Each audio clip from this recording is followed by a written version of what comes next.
جب وہ اس حدیث کو سنا رہے تھے اسی وقت محمد بن علی باقر زنان خانے سے باہر آئے اور آپ کے سر پر اونی ٹوپی تھی، یعنی امام محمد باقر علیہ السلام تشریف لائے اور ان کے سر پر اونی ٹوپی تھی، اور اس وقت آپ بچے تھے۔ جب جابر نے انہیں دیکھا تو ان کے جوڑ کانپنے لگے اور ان کے بدن کا رونگٹا کھڑا ہو گیا، اور ان کی طرف محبت سے دیکھا اور کہا، بچہ آگے آئیے۔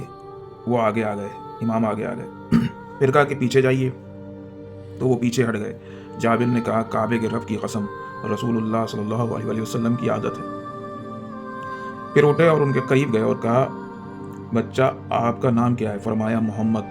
کہا، کس کے فرزند ہو؟ فرمایا، علی بن حسین۔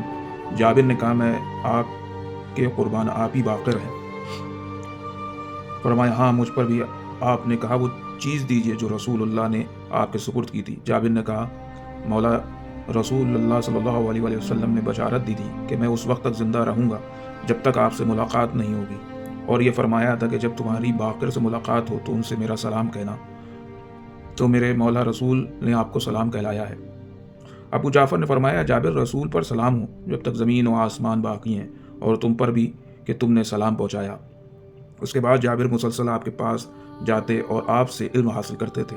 ایک روز محمد بن علی نے جابر سے کوئی بات معلوم کی تو جابر نے کہا، اللہ کی قسم، رسول کی منع کی ہوئی چیز میں داخل نہیں ہوا ہوں۔ یقیناً مجھے رسول نے یہ خبر دی کہ آن حضرت کے بعد ان کے اہل بیت میں سے آپ حضرات ہدایت کرنے والے امام ہیں۔